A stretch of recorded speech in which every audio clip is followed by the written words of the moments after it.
So, yeah, the title of this talk is Liberation and Solidarity Amidst the Challenges of Our Times.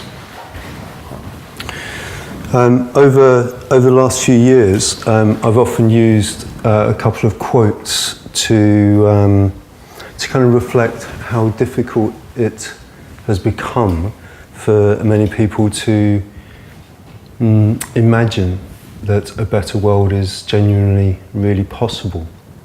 So the first quote is from a writer called Mark Fisher, who wrote a very interesting essay called Capitalist Realism, 2009. And Mark Fisher says that the lack of alternatives to capitalism is no longer even an issue for many people. That capitalism seamlessly occupies the horizon of the thinkable.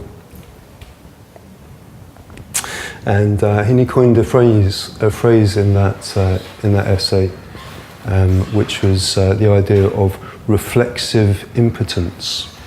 So reflexive impotence is an experience where we have a heightened sense of the challenges around us. Vast amounts of information available to us, retina screen sort of detail, and yet an incredible lack of opportunity to act in a way that feels that it has a real influence upon those difficulties that we perceive in the world. Reflexive impotence. And the other quote I used quite a lot is from Frederick Jameson, so I think this was like 2004. And he said, it's easier to imagine the end of the world than it is to imagine the end of capitalism. And I think, this was particularly strong, I felt, in the early part of the 2000s. Particularly around, the heightened awareness of climate change and other kind of big ecological kind of struggles that we're facing, and an increasing sense of hopelessness, in our capacity to respond to those immense challenges that are so characterize and mark our time, the exceptional nature of these times. So yeah, it's easier to imagine the end of the world than it is to imagine the end of capitalism. I think that's changed. I think it's changing. I think that there's a really historic point of disruption that's beginning to open up once more a space for a truly alternative kind of political vision, and a fresh kind of redynamicized, revitalized social engagement. I think the moment right now, this point in time, really marks an opportunity for us to genuinely contest what we are, how we understand ourselves, and the kind of society that we want to live in. And I think the 2008 crash marked the decisive point of disruption. So, my sense is that many of the social tensions that are inherent in capitalist forms of production were kind of masked, obscured, since the end of the Second World War in various ways. Initially, the sort of the post-Second World War Keynesian social pact that saw the historic redistribution of wealth in the establishment of the welfare state. Then the kind of cycles of public debt that enabled that system to be maintained in some ways, and then later the kind of the translation of that public debt into private debt, which was able to really fuel the kind of rampant consumerism for many years. And again, then from 2008 we saw that private debt kind of translated again into a heightened, a multiplied sort of level of public debt again. And I think through that, at that point from 2008, the sort of promise, the idea that capitalism through economic growth can continue to offer increasing amounts of wealth and well-being, that notion was completely shattered. And with it, in a way, what was revealed was that so many of us, so many people had kind of sold their souls to that promise, as had an awful lot of political organising. In a way, it kind of, it revealed more starkly, the tragedy, as it were, of the historic defeat of alternative political visions. Wrapped up in that as the historic defeat of the old left. But now I'd say, the stalled engine of sort of neoliberal growth and an increasing sense of social distributive justice, the kind of bankrupted political leadership and the kind of fierce urgency of the ecological now are cracks out of which a renewed social imagination is beginning to unfold, to grow in Europe.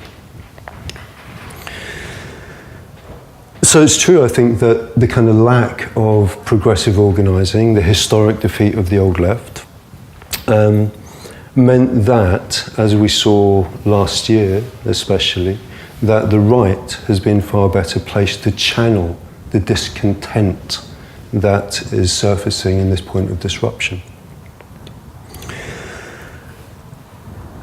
And we see that especially in the kind of the sort of the rise, the surge in far-right politics that became very apparent last year.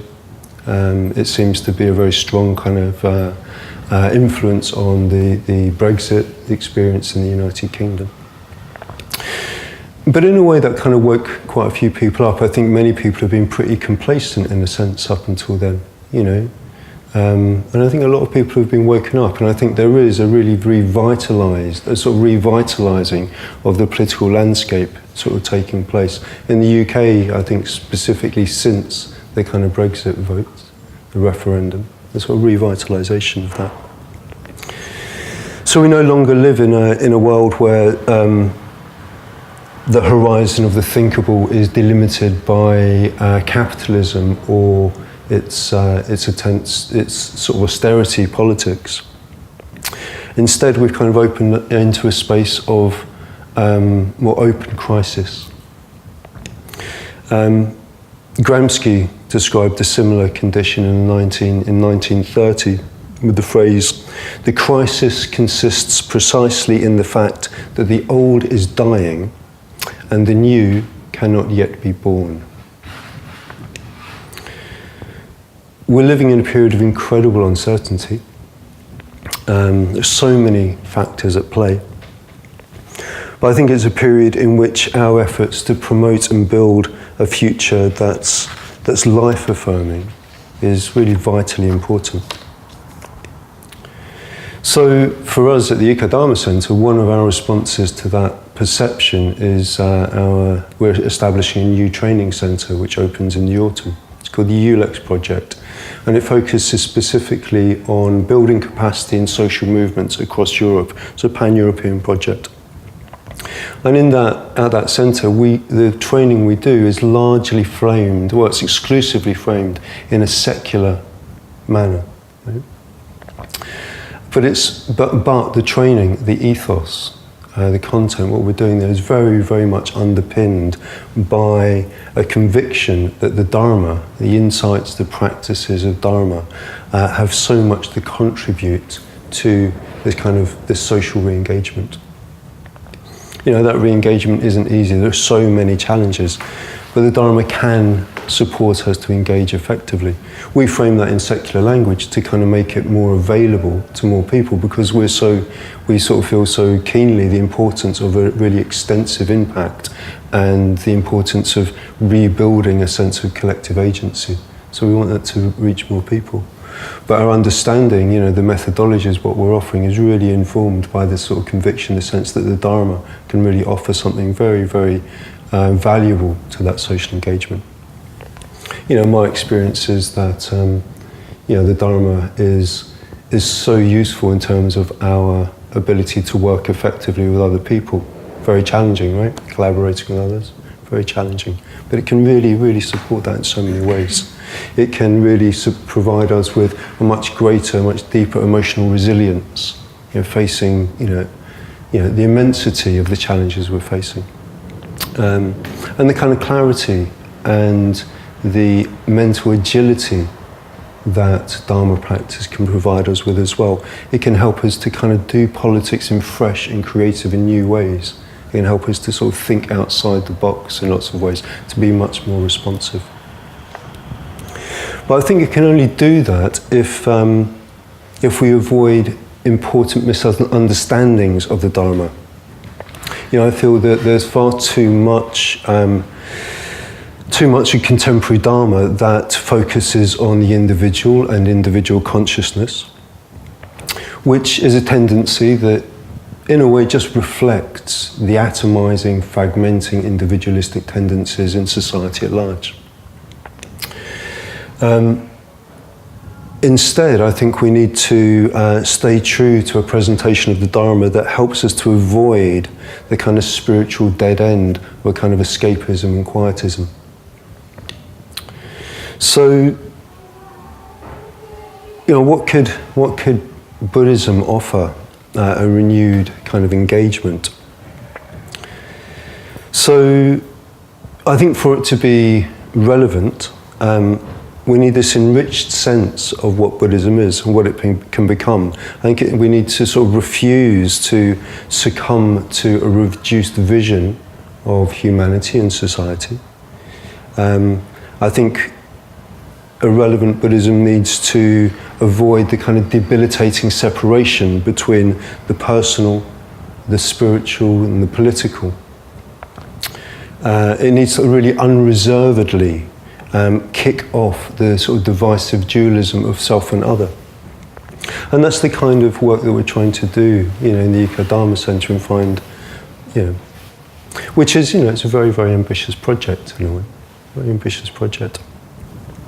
So something that resonates for me with a similar kind of ambition is the work of a philosopher and writer called Robert Unger. And so he's a Brazilian philosopher and political thinker. And in 2014, he published a book that was called The Religion of the Future. And in the book, he asks two questions. He asks, how can we organise a society that gives us a better chance to be fully alive? And how can we reinvent religion so that it liberates us instead of consoling us? So it's a long book. Towards the end, he kind of summarises his kind of, his thinking, his exploration. And he says, so his vision of this future, of this religion of the future, he says, our religion should begin in the acknowledgement of our mortality and groundlessness, in the acknowledgement of these terrifying facts, rather than in their denial, as religion traditionally has.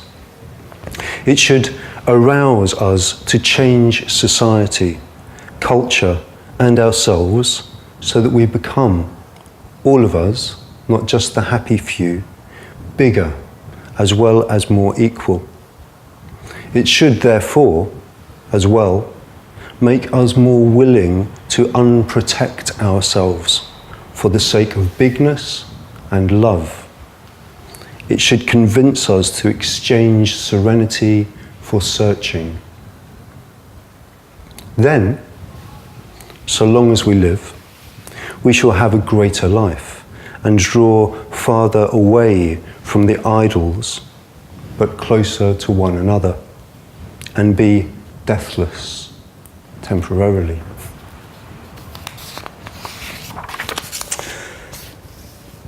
So I'm really drawn to Unger's ambition in this vision of a religion of the future. I really appreciate this sort of framing of this religion which integrates social engagement with practice that addresses the key existential challenges that face us. So he argues that this new religion would eschew escapism or resignation, and that our struggle in the world provides the transformational context in which we can most fully realise our potential. We shouldn't engage in socio-political organising out of a sense of duty or obligation, but because we recognise that when we engage with others based on deep values and vision, we create a space in which we and those around us can truly flourish. Now, when we commit to engage with others to address the enormous ecological, social and political challenges that we face, we reclaim our collective agency. We reclaim something of our fundamentally social nature as human beings.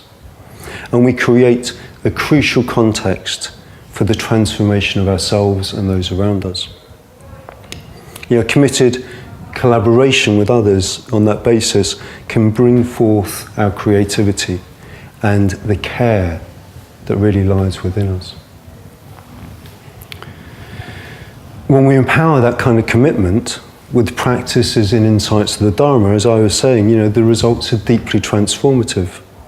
There's, the emotional resilience that we need to sustain us, and that bright, responsive quality of awareness. It helps us to avoid narrow-mindedness and, ideological dead ends. It can help us to deepen our empathy and our compassion, to really open to the immensity of pain and suffering in the world. And we can kind of unlock insights that help us to not reproduce the problems that we're trying to solve. And also, we can cultivate the necessary deep patience to work with these long, complex processes of trying to be helpful and beneficial in the world. And of course, we can also find very deep well springs of courage and energy. So whilst I sense that in the Dharma, Anga, however, he dismisses Buddhism as a source of inspiration for his religion of the future. He identifies Buddhism with the idea of overcoming the world. In his view, Buddhism reduces the world to a kind of a fallen, deluded illusion that offers escape from this world of error to some other place of genuine salvation and peace. So I think it's a mistaken understanding of the Dharma. I think it's based on a relatively limited reading of what Buddhism offers. But I think it's an understandable error. I think it's an understandable reading because, in fact, so much of the Buddhist tradition itself misunderstands itself in that way, both historically and in contemporary practice. There's an American writer called Loyal Rue, and in a book called Everybody's Story, he says, to the extent that the axial age traditions have stressed cosmological dualism and individual salvation, we may say they have encouraged an attitude of indifference towards the integrity of natural and social systems. So amongst the axial age traditions, there's Judaism, Christianity, Islam, Vedanta, and Buddhism.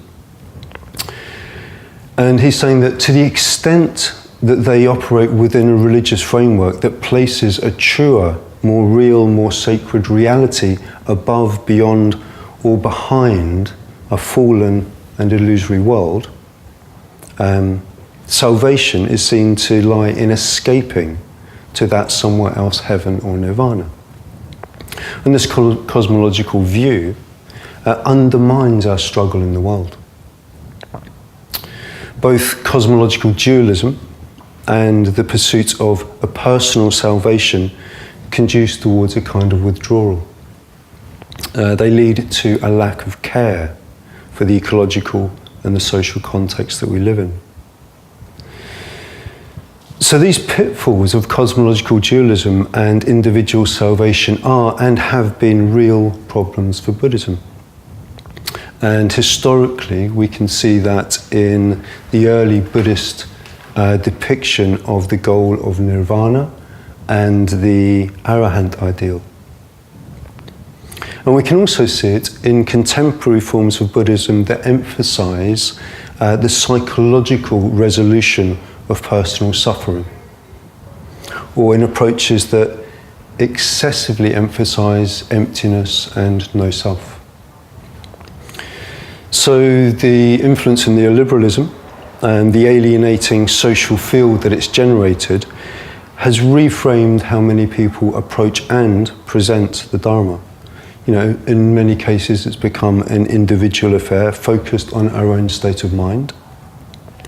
And as Bhikkhu Bodhi says of contemporary psychologized forms of Dharma and aspects of popular mindfulness training as well, he says, if you absent a sharp social critique, Buddhist practices could easily be used to justify and stabilize the status quo,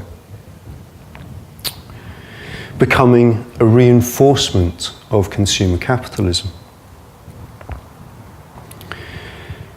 Similarly, excessive emphasis on emptiness and no self can play into psychological tendencies of dissociation,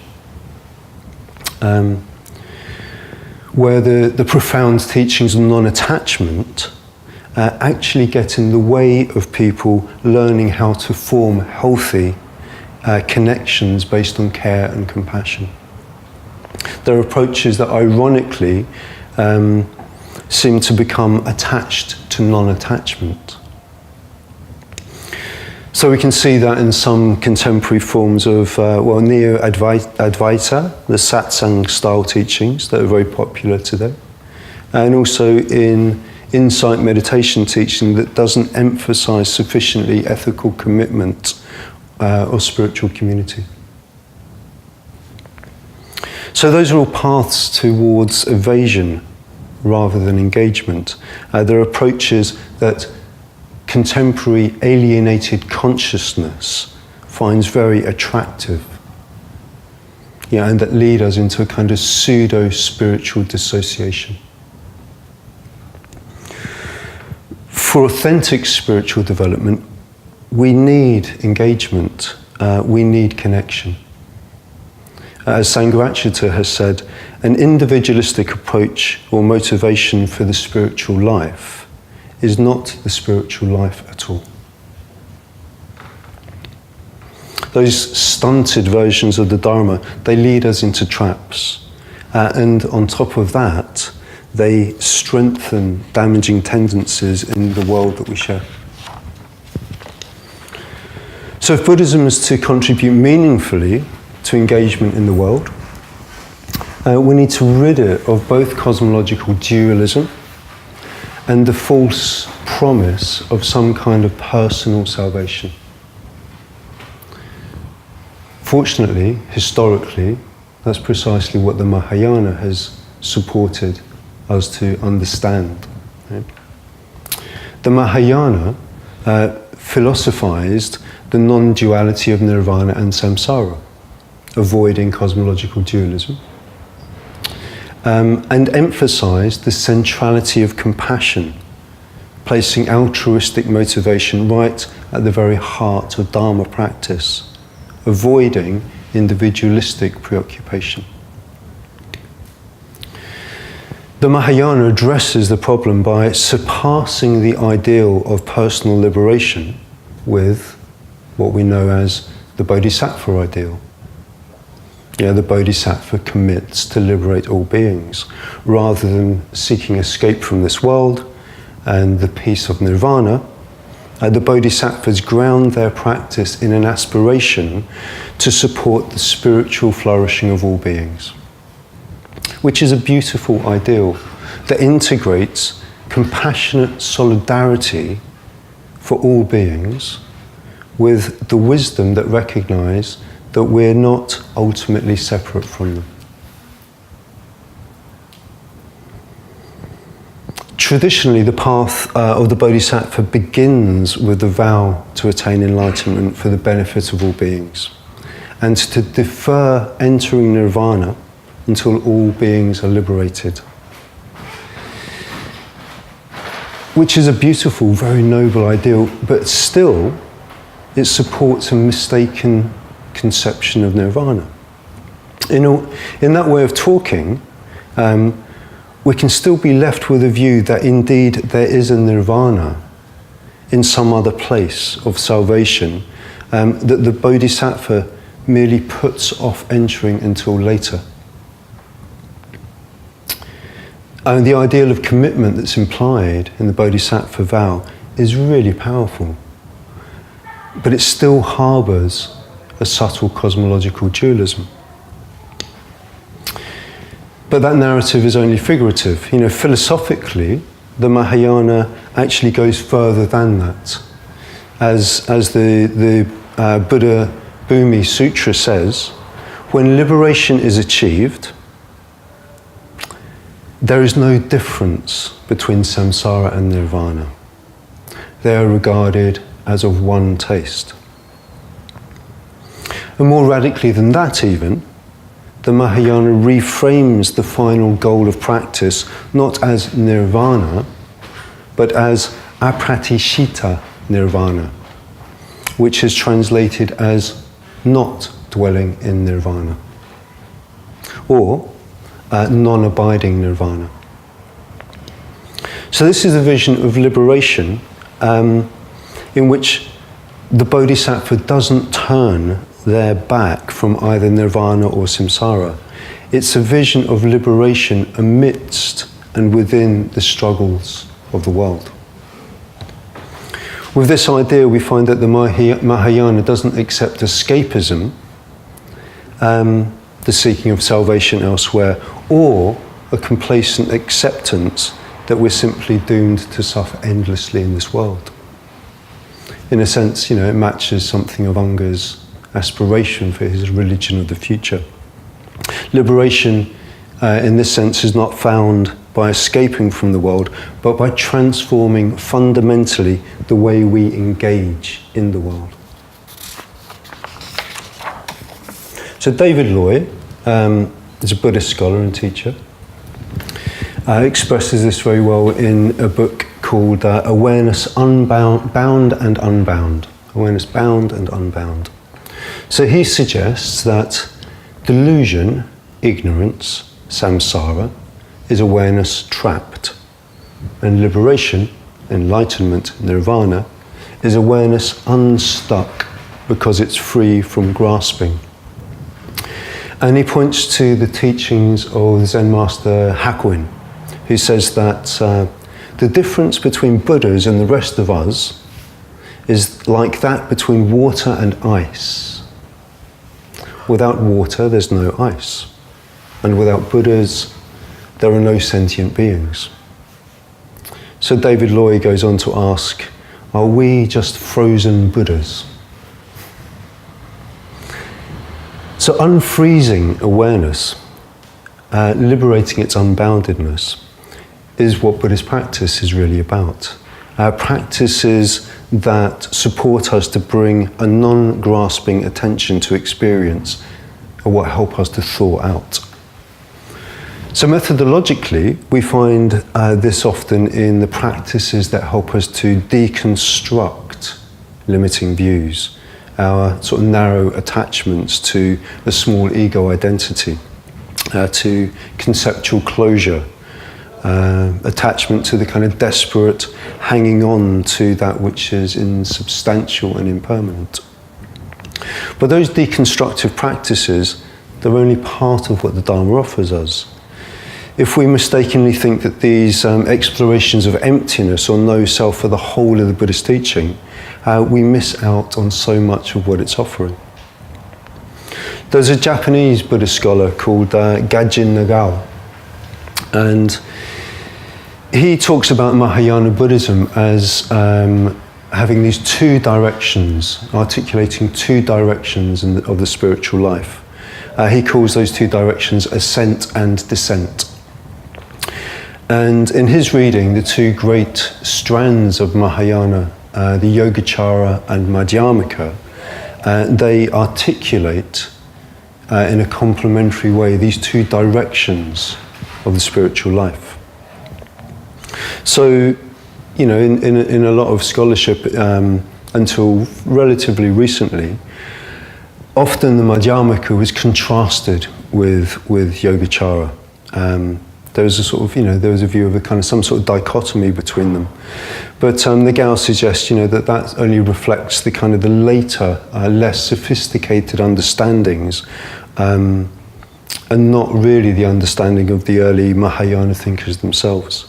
In fact, he says, you know, they are complementary of each other, which is something that Sangha also, you know, was able to kind of point towards. Right? So Nagao associates the ascent directionality of the spiritual life with the Madhyamaka, with their kind of rigorous deconstruction of all categories and all concepts, their uncompromising methods for revealing the empty nature of all phenomena. So that's the ascent sort of direction. And then he associates the descent directionality with the teachings of the Yogacara, who he says are trying to articulate how the Buddha qualities of wisdom and compassion manifest in the world. And we need both of these. Right? So this, you know, this last part of, you know, how with the emphasis of the Yogacara, I think is beautifully captured in the one of the stories about the founder of the tradition, who is a Sangha. He and his brother Vasubandhu were kind of the kind of key early theoreticians, the kind of, you know, developers of the Yogacara approach. And the Sangha, he spent in legend, he receives the main treatise of the Yogacara from the Buddha Maitreya, and he spent many years in sort of devout practice in a cave, sort of seeking a vision of Maitreya, and meditated, practiced in solitude, you know, kind of extraordinary sort of simplicity in his cave, meditating away. And eventually, though, you know, he feels that he's failed. The vision hasn't appeared, and so he leaves the cave, and he begins to walk down the long, kind of winding mountain path back down towards the village, perhaps back to the monastery that he had been based in and training in previously. So he's heading off down that path. And amidst the rocks and sort of scree of that mountain path, eventually he comes across a dog lying injured, you know, badly wounded, with a kind of a festering wound. And in the wound, in fact, it's become infected, and there are maggots, you know, eating the flesh of the dog in this wound. And a Sangha is just, you know, deeply overcome by compassion, and he kind of, you know, kneels down to try and help this dog when he sees the maggots in the wound, and he's kind of, wow, so how do I support the dog but also not do harm to the maggots? You know, sort of this deep, sort of, you know, heartfelt kind of dilemma of, like, you know, the difficulty of acting beneficially in the world. You know, we find that so often. It's like we try and do one thing to help, and actually, you know, it's incredibly challenging. And so he decides, you know, he feels like the best he can do is to, you know, remove these maggots really delicately and carefully with his tongue. You know, with his fingers is where he's going to he begins to use his tongue to remove these maggots from this festering wound of this dog. And the moment he kind of bends down and begins to do that, the dog transforms and reveals itself to actually be Maitreya Buddha, who sort of floats into the air above him, and the whole kind of ongoing story of him then receiving the teachings and the blessings and so on sort of come from there. And there's something so beautiful in that it's there in that final commitment to not shy away from You know, the complexity and the challenges, the kind of the messy, right, stinking, putrid kind of engagement in the world, right, in an uncompromising way. In that decision, that's when the sort of the deeper wisdom suddenly kind of dawns. You know? And it's not that the compassion is just an expression of that wisdom, it's that the realization and the engagement are kind of wrapped up together. They're inextricable. If we put too much emphasis on the sort of the deconstructive ascending dimension, we miss out on these important teachings, about the kind of creative, manifesting, descending dimension of the Dharma. And it's a mistake, you know, as we find with that story of a Sangha, to think that Buddhist practice is about first ascending to wisdom and then somehow compassionate action descending out of that. Nagao rather is sort of pointing to the importance to sort of hold these two movements simultaneously, how they unfold simultaneously in our lives. So, you know, the purpose of practices of non-attachment and non-grasping, you know, clearly it's not to lead to dissociated states, but to free up the kind of our creative vitality in service of life. And, you know, the practices of deconstruction, they're not intended to negate this world, but to realize and release the creative potential that's actually at its heart. It's a phrase I love that kind of captures this for me is from Dilgo Khyentse.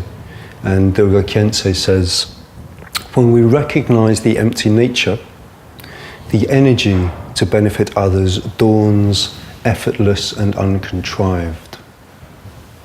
Yeah, in that realization of the empty nature, there's an incredible fullness of engagement. So thawing out our bound awareness, as Loy suggests, leaves awareness unbound, bright, engaged, and creatively responsive. And that really, I think, is what Dharma practice is for. Although, you know, periods of retreat and pauses in our engagement and our action for deep reflection are really necessary components of Dharma practice. Withdrawal, final withdrawal or negation of the world is a dead end. So, you know, the commitment to deep contemplative practice integrated with committed engagement is an incredibly potent combination.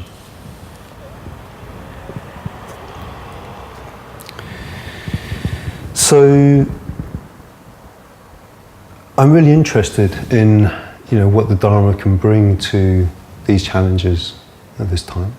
And in the work that I do with activists and through my own engagement, you know, I feel it's really, really clear to me that effective Dharma practice and the qualities that support us so as to bring forth are of really, you know, vital importance and benefit at the moment. This kind of like the way it can avoid us to get caught in kind of politically sectarian kind of states of mind. The ability to meet difference, to understand, you know, what currently are incredibly damaging tendencies of sort of othering it that we see in the kind of, you know, xenophobic, sort of intolerant, far-right kind of mentalities. To understand how that othering plays out in subtle ways in our own lives, in our own political positions as well, and to be able to work well with that.